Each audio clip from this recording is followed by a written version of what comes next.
After she confirms, you can then say, Alexa, play the answer, Pittsburgh. That's all you have to do, and Alexa will learn how to find us. You can listen to us through your Amazon Echo, Echo Show, Echo Dot, and Amazon Tap devices. Alexa, what is your favorite radio station? That's easy. AM 1250, The Answer.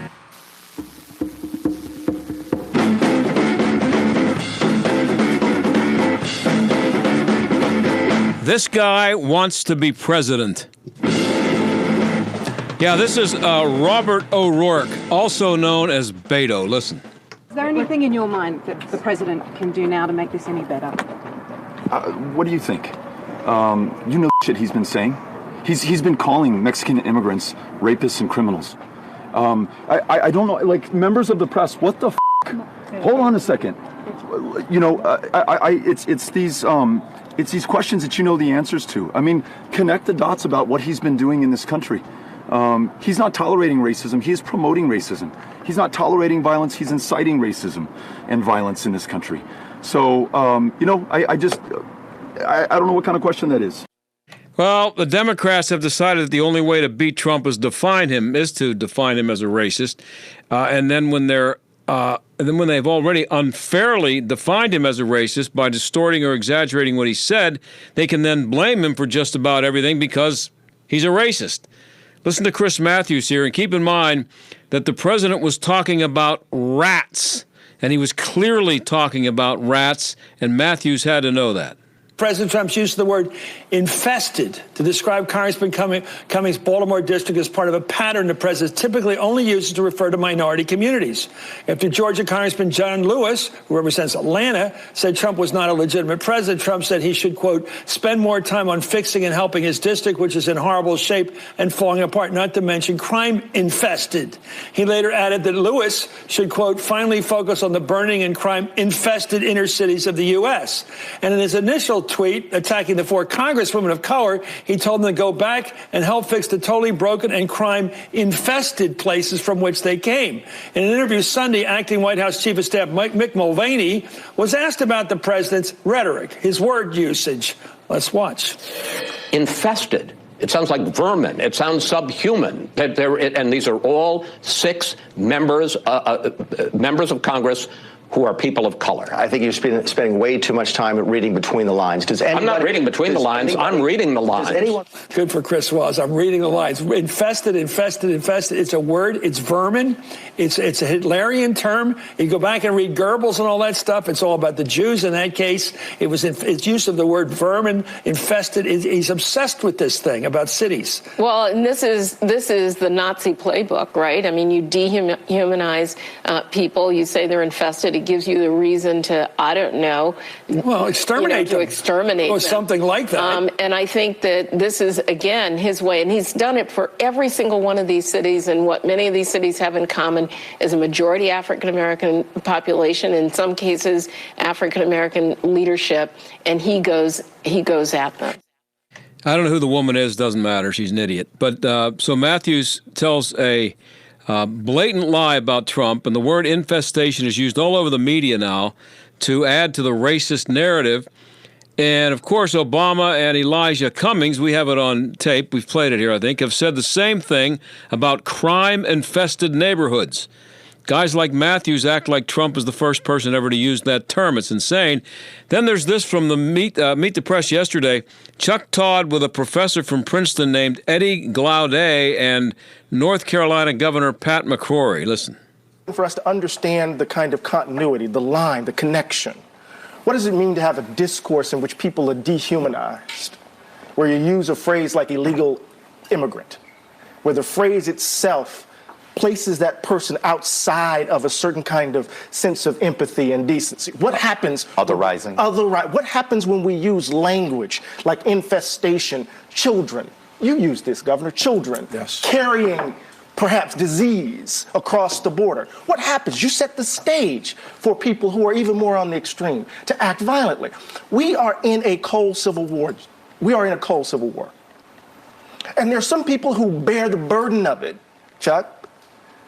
There's some of us who bear the burden. You could take it. You could not blame anyone other than Oswald. My parents had to worry about other folk because we grew up in Mississippi.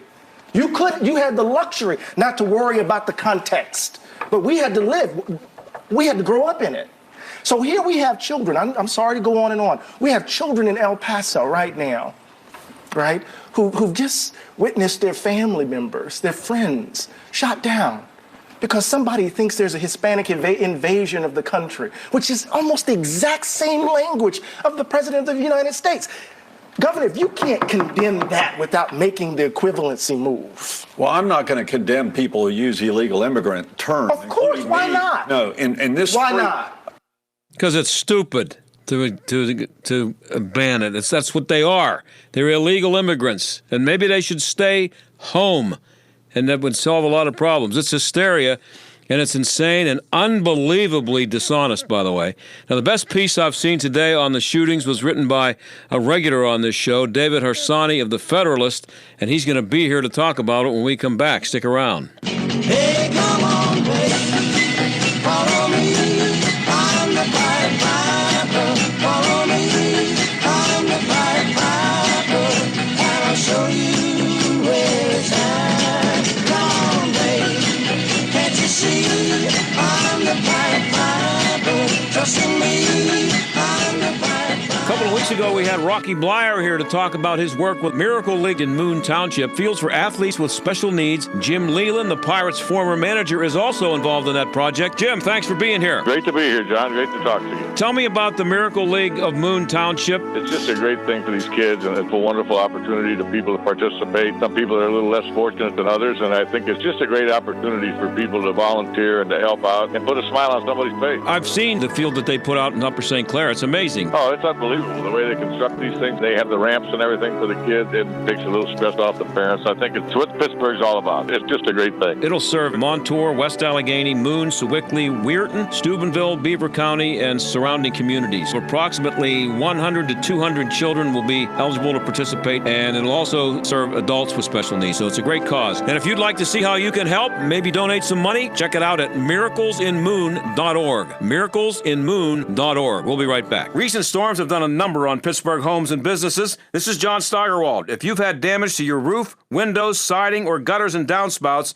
you may be eligible to get them replaced or repaired free of charge. All you have to do is visit WindowsRUsPittsburgh.com for a free inspection from one of their highly trained appraisers. With over 50 years in home remodeling, Windows R Us is the area's premier exterior replacement company for roofs, siding, gutters and downspouts, doors, and of course windows. If damage isn't your issue and you just want something new, you'll love their no-pressure approach, no hidden fees, and one of the fastest turnaround times in the industry. Why pay twice as much with other companies? Visit the area's premier exterior replacement company at WindowsRUsPittsburgh.com. Mention STAG for an additional 10% off at WindowsRUsPittsburgh.com. That's WindowsRUsPittsburgh.com. Windows R Us, proud sponsor of the Jerk of the Week, heard every Friday right here on the John Steigerwald Show. WindowsRUsPittsburgh.com.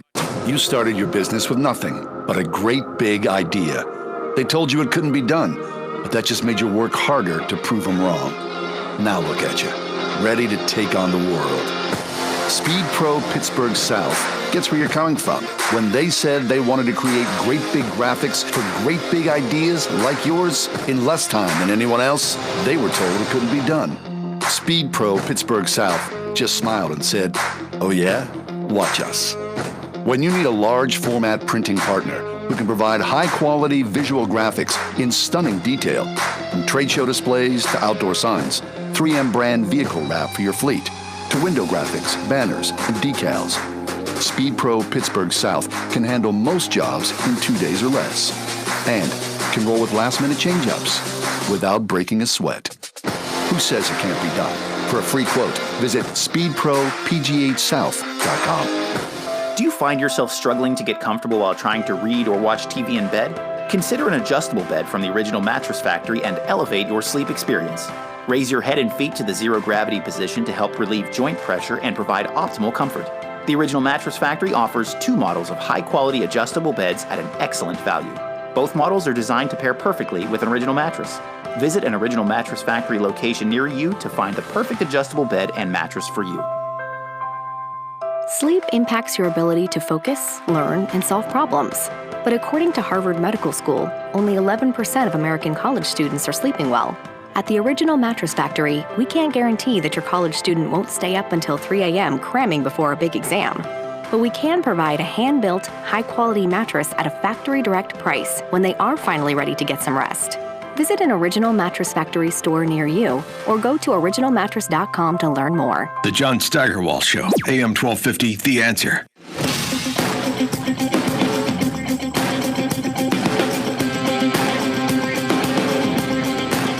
Every time we have a mass shooting, you can count on hysterical responses, which is understandable. They're horrific, and most people will calm down eventually. And you can always count on lots of people, including politicians who you would think would know better, to say, just do something. There's a hashtag out there floating around on Twitter, just do something. Congress needs to come back and get back into session and, just do something. David Harsanyi of The Federalist has a piece up on the site, and the headline is, "Do Something is Not Going to Stop Mass Shooters." He joins us now. David, thanks for being here. Always a pleasure. Thanks for having me. It's like you're my co-host, but I looked around for... I should be so lucky. Oh, yeah. I was looking on the internet today for people who I wanted to get on to talk about their take on it, and so far, I'm sorry, but yours is the best thing I've seen, because that is the response. Just do something, and that's just an idiotic response most of the time. So what are the two do somethings that the do something people seem to think are going to work, and why won't they? Well, right now, I guess the two do something things are universal background check, which is run out of D.C., and banning assault weapons, which is sort of an amorphous term that could mean anything they want it to mean, which is why they use it, because it basically means any semi-automatic weapon I don't like. So background checks we already have background checks. I forget what the exact number is, but 90-something% of guns go through a background check. There is, if you want to, there are a few sales out there, like, you sell a gun to your friend or, your brother or whatever it is. You can make that sale without having to get a special license and all of that. But overall, background checks, almost everyone has to go through them. And there is really not a single one of these mass shootings where the person, somehow got a gun, without a background check. They all pass background checks, most of them, because they typically have not committed crimes beforehand. And the other is the assault weapon thing you mentioned. Right. We'll talk about that in a minute. I guess what you said, though, is that neither of these shooters this weekend, El Paso or Dayton, would have been stopped by a background check. That's pretty much been determined already? As far as we can tell, yeah. I mean, both didn't seem to have a criminal record, so they could go in and buy a gun. I mean, as far as we know, something could come up. And I looked back at a long string of these recent attacks, and there were, I mentioned in my column, around 4 incidents where background checks would have stopped them from purchasing the gun that they used, but that the FBI or local authorities failed to properly check them, and they got away with it, but not because background checks. You know what I'm saying? They didn't work because they weren't properly put forward, not that they didn't exist. And what exactly is what background are they checking? Just criminal background, or we found out about this guy in Dayton that he had lists of people he wanted to kill, rape, and skin alive. That's in his background, but it's how do you check it? Well, it's a difficult question. You check for criminality, and also if you are considered, and I forget the exact terminology, but if you're mentally, unable to take care of yourself, or that you're going to harm yourself or others, you can also be stopped from buying a weapon. It's difficult. We do have laws, red flag laws, already on the books, where if someone is threatening other people, where someone is acting a certain way, like the kid in Parkland, police are allowed to look into it and even to confiscate his weapons. They need to. We have laws that allow us to do some of this stuff, and we should worry about those laws before we start adding new laws on that don't really help prevent these sorts of incidents from happening. Enforce existing laws. In the case of Parkland, they blew that, didn't they? Well, they blew it in a number of ways. There's a guy had a long history of threat. Even the school, I believe, and I just want to make sure I get my facts straight, but I think this is correct, that the school warned police that he might be a shooter. They knew he had guns. Police had shown up at his house numerous times. And those are all, that seems like the kind of person you want to keep an eye on and perhaps take their weapons away, with due process, of course. But they didn't do that, and then obviously the police failed the kids there when they acted like cowards outside. Oh yeah, that was another part of it, and there are people paying for that. So what about gun show loopholes? That's another one that you keep hearing about, that as though some of these people who commit these crimes have been buying their guns at gun shows. There is no gun show loophole. There is every person who sells guns is a licensed seller of guns, and you buy a gun at a gun show, they put you through a background check. If you are, like I mentioned before, selling one gun to someone who you know or something like that, you can, but if it becomes high volume, that's illegal. You can't do that. You have to get a license. Straw purchases are already illegal. You can't buy a gun for someone who's not supposed to have one. Now, you can pass another law that says straw purchases are really, really bad and don't do it, but that's not really adding a law. It's just, putting another law in the books that exists. There are already, I'm not exactly sure, but like 15,000 laws regulating guns. People say it's unregulated, but don't know what they're talking about. Yeah, and you've written a book. We're talking to David Harsani. He's a senior writer at the Federalist. But you've also written a book, First Freedom, A Ride Through America's Enduring History with the Gun from the Revolution to Today. You told me some interesting things about my favorite note from the book is that Dodge City was pretty quiet, but as far as people getting shot. But in your research for this book, how much did you find that would apply to what's happening today? Well, there's always been violence and gun violence, and the fact of the matter is that though we've seen, even though everyone or people seem to measure what a mass shooting is in different ways, gun violence overall has really fallen in the past 30 years. But these kind of mass shootings like this continue to happen and continue probably to rise. And they're scary because these people are nihilistic. They just kill for killing's sake. They're, it could be anywhere, in a school, in a mall, anywhere. And it's horrifying. That means they're everywhere and people are scared, and that makes sense. But, and I hate to even say this because people get mad, but in context, you're probably much safer today than you used to be when I was a kid and in the 70s and 80s. And it's something to keep in mind before we start panicking, because, you're just passing laws that don't really help.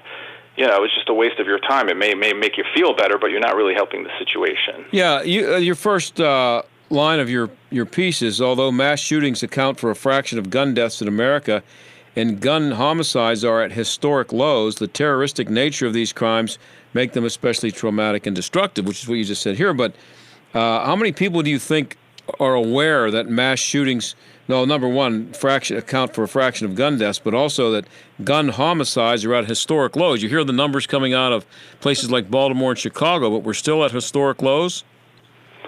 Yeah, we are. I mean, I think, again, I don't have it in front of me, but I think they've been cut in half since 1993.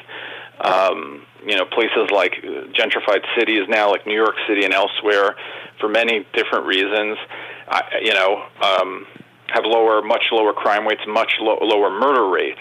And at the same time, it should be mentioned, there was a huge expansion of gun ownership. Lots more guns were being sold during that time as well, including assault weapons, after the assault weapon ban in 2004 ended.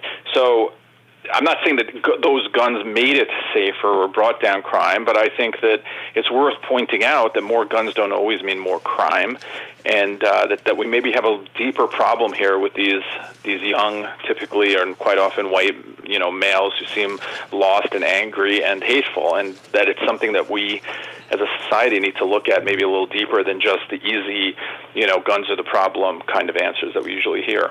Now, I saw this. You have a tweet in your piece that I actually saw, and I see these, and I wonder the same thing. But the tweet is, I grew up in Montana, attended hunter's safety class, hunted with my dad, had multiple rifles in our house.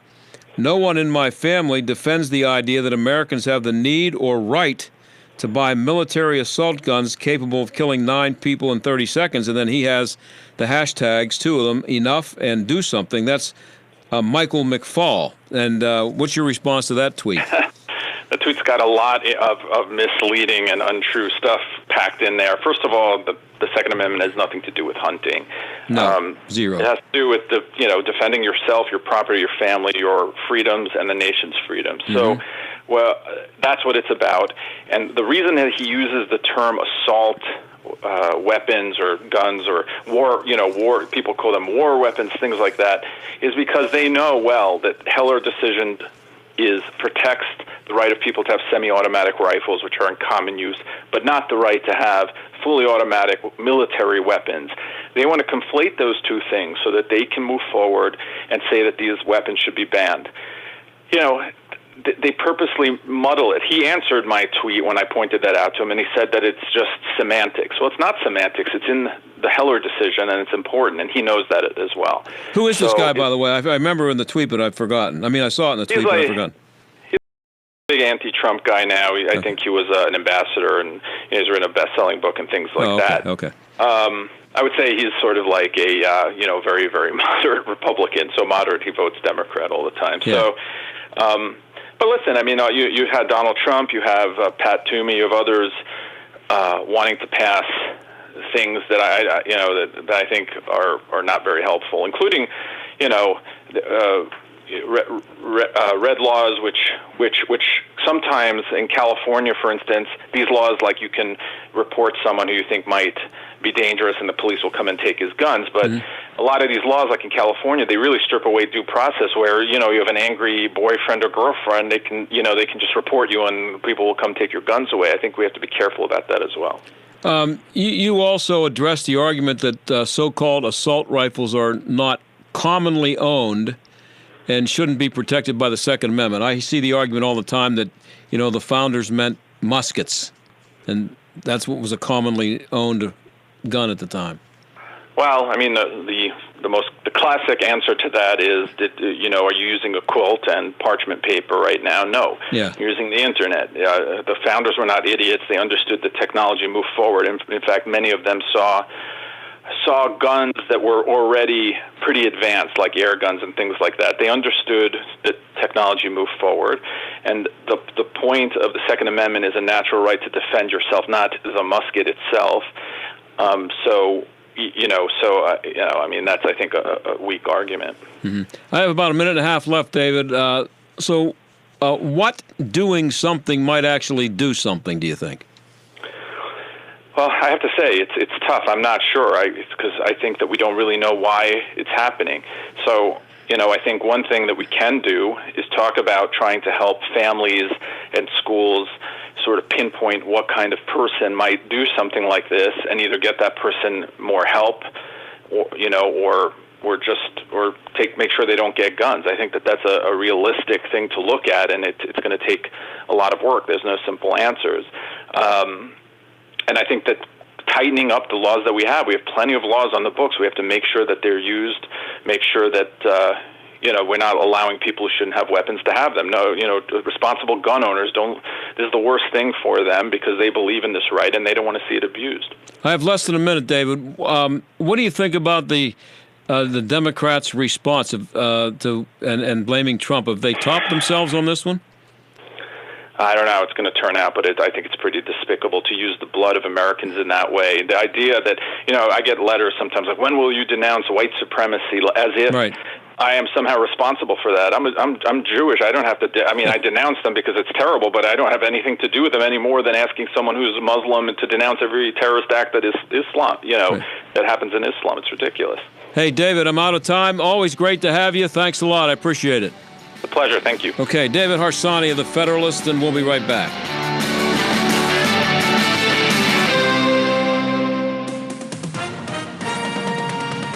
With SRN News, I'm Keith Peters in Washington. Stocks dropped 3% today on news that China and its ongoing trade war with the United States devalued its currency and halted purchases of U.S. farm products. Financial analyst Hillary Kramer says much of these losses are computer-generated. This is very serious because trading on that level turns machines on. A lot of this is artificial intelligence machine sees that kind of loss and they continue with the selling. So selling begets selling in this world of smart, supposed computers. Kramer edits Game Changers in cooperation with Salem Media. Investors fear that the escalating trade war between the two giant economic powers could do lasting damage to the world economy. On Wall Street, the Dow down by 767 points. The Nasdaq plunged 278. The S&P lower by 87. Oil dropped to $54.69 a barrel. This is SRN News. Driving is freedom. The freedom to keep moving, to control your destiny, and to choose your path. And now, that freedom fits in the palm of your hand. It's called Ford Pass, the only app that gives you roadside assistance, Ford Pass rewards, and now when you buy or lease a new Ford, earn points you can use toward flexible complimentary maintenance that gives you, well, more freedom. Ford Pass, built to keep you moving, built Ford proud. Visit your participating Ford dealership to find out about getting flexible complimentary maintenance when you buy or lease a new Ford and sign up for rewards. Roadside assistance is included for certain Ford owners and available to everyone for a per-service fee. Ford reserves the right to change program details without obligations. Visit your participating dealer or FordPassRewards.com for program rules and restrictions. Ford Pass, compatible with select smartphone platforms, is available via a download.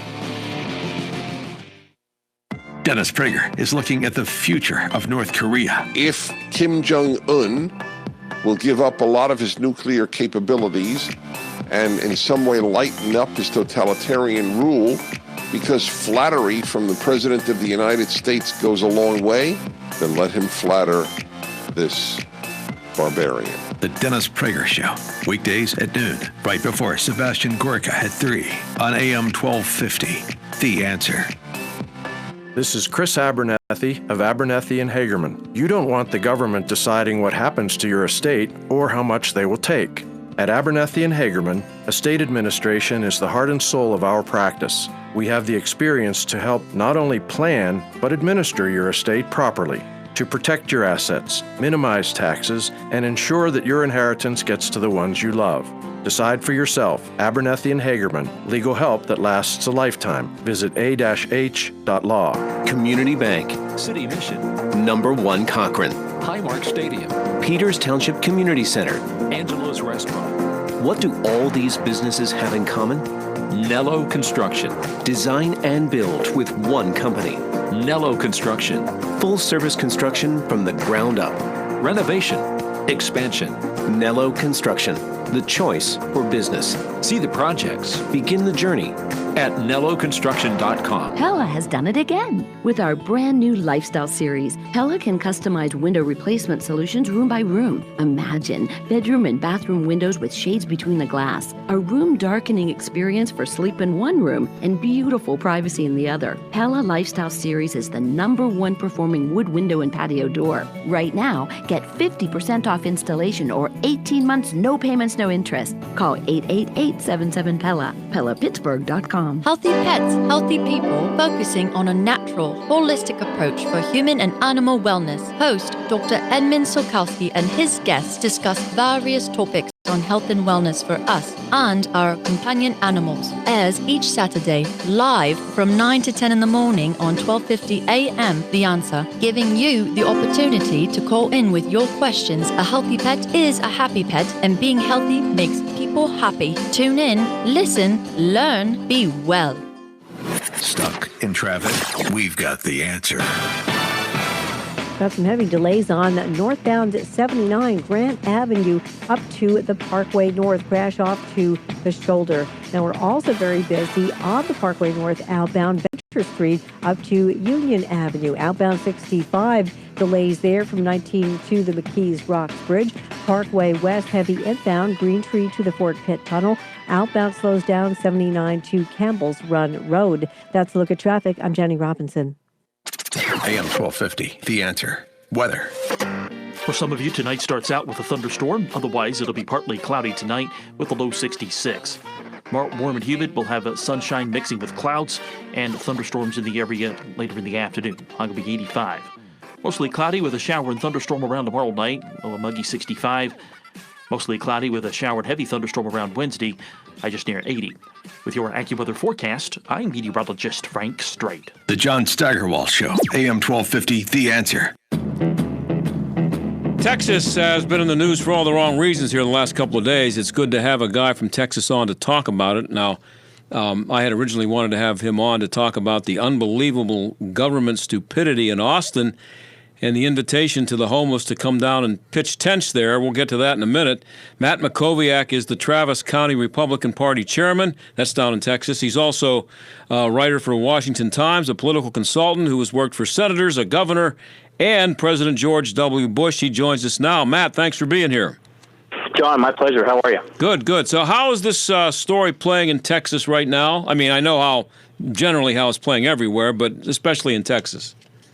Yeah, it's obviously not a new tragedy in the sense that we've had other shootings. We had the Sutherland Springs church shooting, whatever that was, a couple of years ago. We obviously had the Santa Fe high school shooting, which caused the governor to call a series of meetings, which led to some legislative action around mental health reform in some other areas during the last legislative session. Look, it's complicated because in Texas, Second Amendment rights are very, very seriously taken. We have a concealed carry law here. We take our Second Amendment rights just very seriously all across the state. On the other hand, these shootings are becoming more and more common, and obviously this El Paso one added in a racial element that I think no one was prepared for. And so we're obviously still in a state of mourning. I gave blood today in Austin. They're collecting blood all around the state for El Paso. It's obviously a very difficult time. What's your reaction to the way the Democrats have reacted to this? For example, telling Donald Trump not to go visit any of the victims in El Paso. Yeah, I mean, I just think the rhetoric has gone way overboard. You have Democratic presidential candidates not just saying the president's racist, which I think is really not supported by the facts, but you have them going further and calling him a white supremacist. Mm-hmm. That's effectively calling him a member of the KKK. I mean, that is just literally absurd. Right. It's slanderous. And for Beto O'Rourke, the most immediate former congressman from that district, and now the current Congresswoman Veronica Escobar, to both tell the president not to come to El Paso, as if he shouldn't come and visit with victims' families and law enforcement to thank them. I mean, that is just ridiculous. It's just so over the top. We don't have to have a hyper-partisan moment 48 hours after this shooting, one of the, I think, 6 or 8 worst in our history. So I just hate seeing, these things happen, and we all say the country's too divided, and then folks on both sides continue to divide us further, and I just hate seeing that. Yeah, and my first segment, I played a bunch of sound bites of people. First thing I played was Beto O'Rourke just going off on Trump and saying that, he's not only saying racist things, but he's inciting violence, and it was just totally insane. But and I know you spent some time working in the media. You've been on Fox News and MSNBC and all over, and I'm just wondering, the thing that's driving me nuts on this is the way that, and I think the media are actually, if anybody is to blame, it's the media for taking what Trump says and then turning it into what they say is a racist comment, and then taking that and adding all these things up, the examples of this up to a nice big package, and then saying that all these things add up to him being a racist when none of them actually were, first of all, truthfully reported. They were taken out of context. And so I think that if anybody's at fault, it's the media for portraying Trump as a racist and then convincing people by constantly harping on it that he is a racist. Yeah, John, I think there are quite literally millions of people around the country that would agree with what you just said. And look, I think one of the most keen insights from the 2016 election came from our friend Selena Zito, who's based there in Pittsburgh. I don't know if you know her. Oh, yeah. Yeah. She came up with the line that Trump's base takes him seriously but not literally, and that the media takes Trump literally but not seriously. That's really good. honestly, it just continues to play out day after day after day. They take him so literally, and he's not precise with language. Let's be honest. He's not even really all that careful with language. He likes to communicate sort of thoughts in blunt as a blunt instrument, not always picking the perfect word. He's not a lawyer. He's not a politician. He's not particularly careful. But I think people understand where he's coming from and they understand his heart. And so, to argue that you can't criticize inner city Baltimore without that being considered racist is absurd.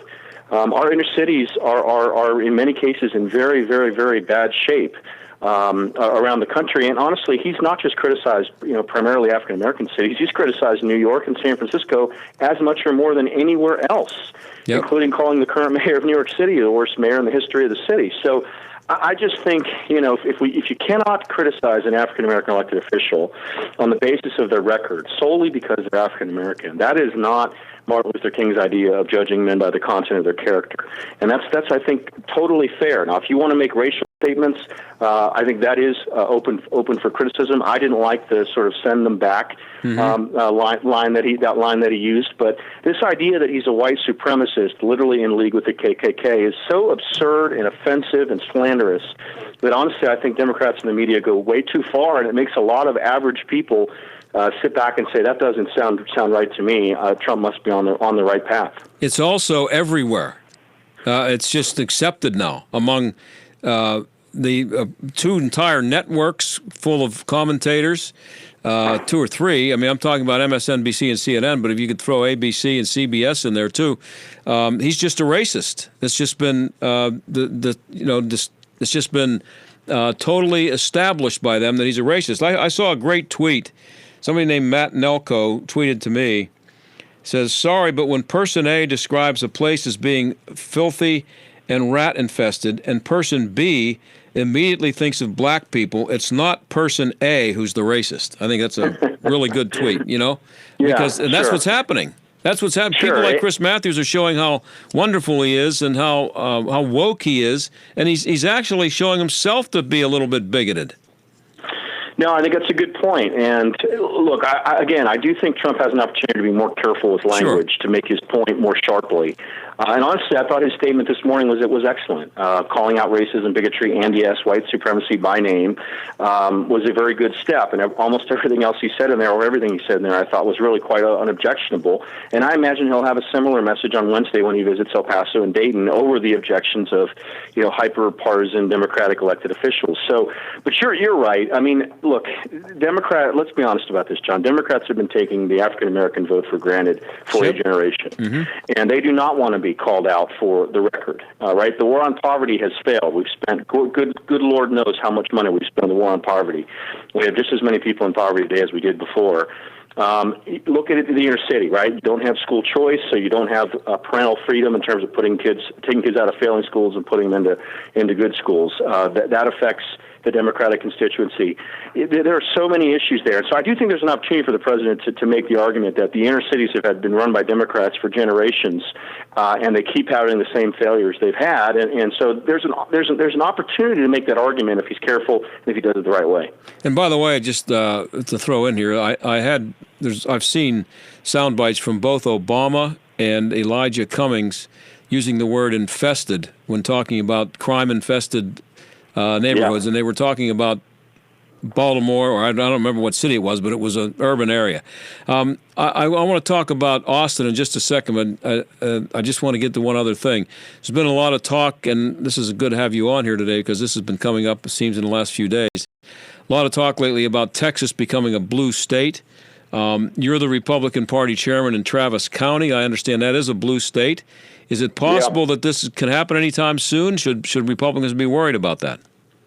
Yeah, it sort of makes me wonder because I haven't been quite as concerned as some of these members of Congress are choosing not to run for election. It almost makes me think they know more than I do. The interesting thing, John, is 2018 was an aberration in Texas, right? Trump won Texas in 2016 by 9%. That was actually quite a bit more narrow than it had been. I think Romney won by 11%. Of course, George W. Bush did very, very well in Texas over the years. I think McCain won by 12 or 13%. So it was kind of going in the wrong direction, but it was still in the high single digits. In 2018, you had Beto O'Rourke raise $80 million for the U.S. Senate. Just to give you an idea how much money that is, no person who's ever run for the United States Senate, incumbent or challenger, in the history of the country has raised that much money. Wow, and he's an idiot. He is. He deployed all of it in Texas.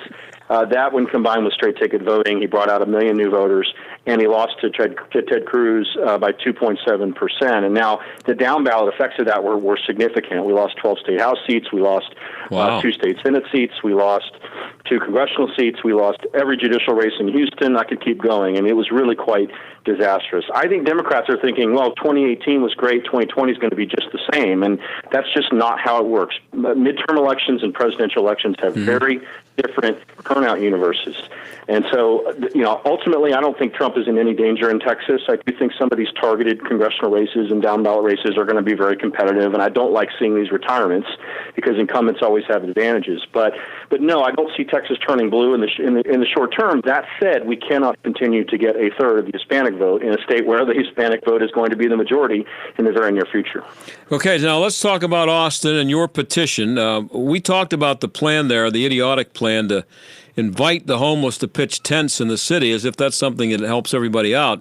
So how's that plan working out? I think it was back in June we had actually the guy who wrote the story I saw your name in, Jeff Preston, I think his name is. Brian Preston, yeah. Yeah, Brian Preston. Yeah, no, it's been pretty disastrous, and honestly, it's about to get worse. This took effect July 1st. It's only been in place 1 month, and the city council basically now is allowing the homeless to sleep or camp or pitch a tent or camp or sleep anywhere in public. That's nice. With the exception of private property, city parks, and yes, you guessed it, City Hall. So, you are literally now walking through downtown. There are people sleeping all over the place. You can imagine they're going to the bathroom because that's where they're sleeping. Yeah. It's creating all kinds of waste. It's affecting tourism. It's affecting public safety. It's affecting public health. And for whatever reason, our mayor and our city council decided to emulate the disastrous models that we've seen in places like Los Angeles and Seattle and Honolulu and San Francisco. If your listeners out there have never seen the video or the documentary "Seattle is Dying," I would encourage every single person out there to go find it on YouTube and watch it. We might have had the producer of that on the show here. Well, it was either him or someone who wrote about that. Yeah, way back. It's pretty compelling. So just to close the loop, and I don't really, to be honest with you, John, I don't really want Pittsburgh, residents going to find the petition and sign it. What we need is really Austin, people to sign it. But I do want you and your listeners to know that if this can happen, in a city like Austin, it can happen in a city like Pittsburgh as well. These urban areas are being taken over not by mainstream Democrats, not by your father's, your grandfather's Democratic Party, but by honestly full-scale socialists. I mean, that's literally what we're dealing with in a city like Austin, which has always been liberal but never been as progressive as it is right now. So we're trying to overturn this. We have a city council meeting this Thursday. We'll fight the good fight, and if that doesn't happen, we're going to ratchet up the pressure. But we've had 20,000 people sign this thing in 2 weeks online with not 1 cent of paid advertising. So it's really gone viral here locally, and it's going to get worse because we have 50,000 UT students returning in 2 weeks. We have home football games. We have the ACL Festival in September, which brings hundreds of thousands of people here, all roaming downtown, many of which will be drunk. I mean, the potential for violence is very significant, and I hope the city takes all that into consideration, does the right thing. I got a couple minutes here. So, just to be clear, did they have to pass a law or change a law that allowed them to do it? They were not able to do that before, and they said it would be a good idea to change the law to allow them to camp on the sidewalk? Basically, there was sort of existing language in the city charter that said they couldn't camp in public spaces, and they basically just undid that. There was very little to no public debate beforehand, and of course they took a 5-week July recess after it happened. So they left citizens all across the city to deal with it, and really they left our police to deal with it. And I can tell you, our police officers are beside themselves with what a disaster the policy's been. So it's been amazing, though. They continue to sort of defend it. They believe it's compassionate. I don't believe it's compassionate to tell a homeless person they can sleep on a sidewalk in 95-degree heat at 10 p.m. in the summer. Right. And we spend $30 million a year on homelessness, and we got almost nothing to show for it. So, the city's got some questions to answer. But if this can happen to Austin, the 11th largest city in the country with 1 million people, it can happen to Pittsburgh, it can happen to Philadelphia, it can happen anywhere. Quick question. If those people who came up with this law, if the election were tomorrow, would they get reelected? They're feeling the heat. We generally, as I said, elect progressive members to the council, and they generally don't feel a lot of pressure, but they are feeling enormous pressure. And I'm telling you, we're about to ratchet things up to a whole new level. Yeah, invite people to come and poop on the street is probably not a good idea. One real quick question before we go. You follow me on Twitter and have for a long time, and you list yourself as a Penguins, Steelers, Pirates guy. You have a Pittsburgh connection? We do. My dad's from Whitehall, from Baldwin Whitehall. Graduated Baldwin High School in 1970. My mom's from Pleasant Hills. She went to TJ, so they went to rival high schools and met at a skating rink on a blind date in the summer after they graduated. So yeah, we've got deep Pittsburgh ties. Going back to the South Side, several generations back. I'm a diehard Steelers and Penguins fan. Pirates are a little bit tough. Yeah, a little tough. Since we have an ownership structure that doesn't really want to win, doesn't seem like. But no, huge Steelers fan. Really excited about this season. I think they have a great chance to win 12, 13 games and have a deep playoff run. Hey, Matt, I'm glad I finally got you on, and thanks for following me on Twitter. We'll do it again. Very good. Thanks. Anytime. Thanks. Okay, that's Matt Makoviak, and we'll be back.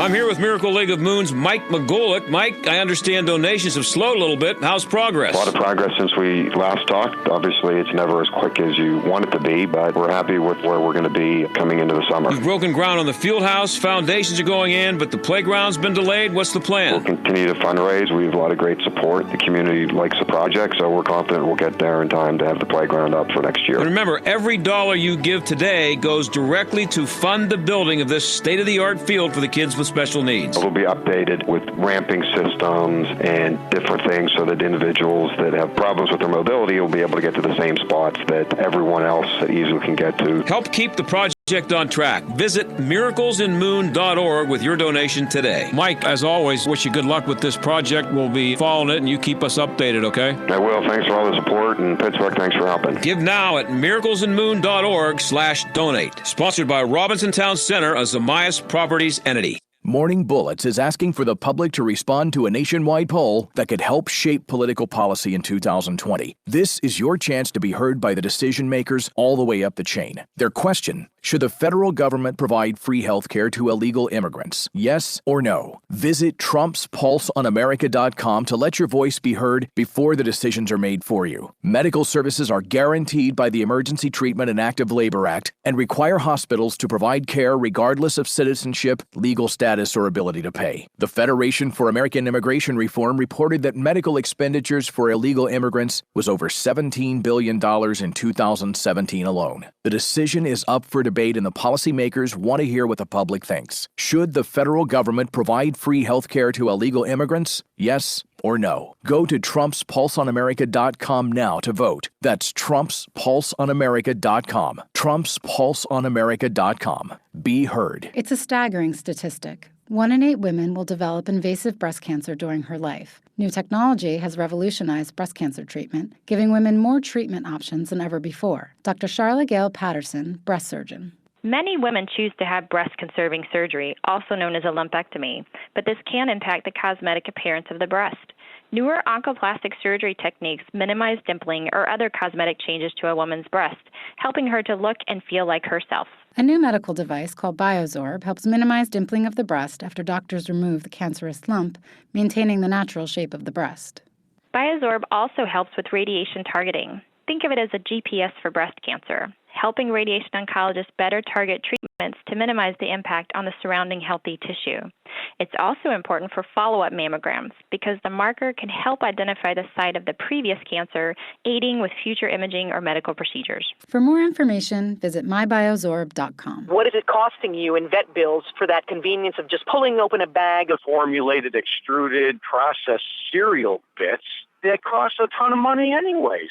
How do you feed your dog to derive not only energy, but a good coat, bright eyes, and a great attitude? Come to Dinovite for help. DINOVITE.com. I found his raw meat diet on Dinovite.com. With just the raw meat and the eggs and the Dinovite and the Super Omega on top of it. Try Super Omega Fish Oil. Buy 2, get 1 free. Ground beef, white rice, eggs, including the shells, and the Dinovite supplement, and then the Lico Chops. Try Lico Chops. Buy 2, get 1 free. It just balances out his body and his mind and his spirit. Adding Dinovite to their diet has every single dog in my kennel looking better than they have ever looked. Their skin is so much better now that they're on the raw diet. I don't even give them the kibble anymore. DINOVITE.com.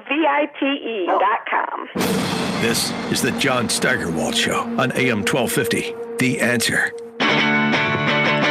Well, I just came across this online. I don't know when this went up, but Joe Biden, he's the Democratic frontrunner, and he is now the stuff that this guy is saying about Donald Trump. This is what I'm talking about. He said that Trump is to try and divide everybody. He compared him to the Ku Klux Klan. Let me look over here and see what he said here. It's he says that.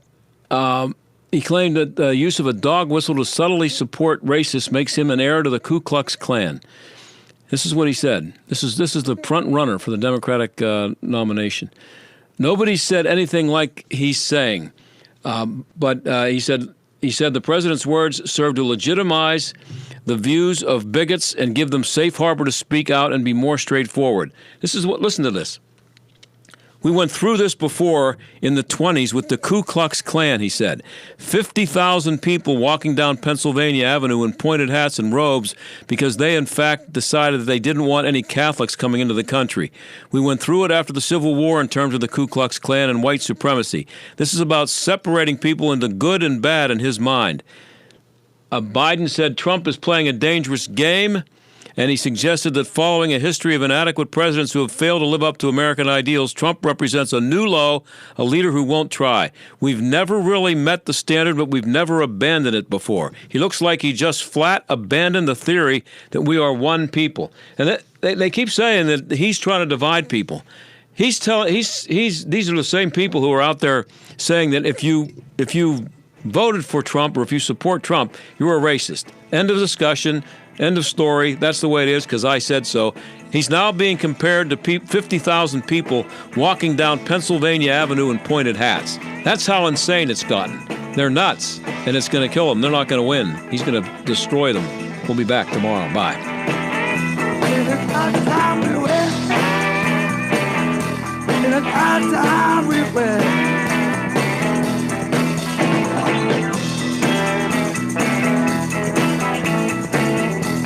The John Steigerwald Show is a production of AM 1250 The Answer and Salem Media Group. Homeowners love their Pella windows and doors, and we love how happy we made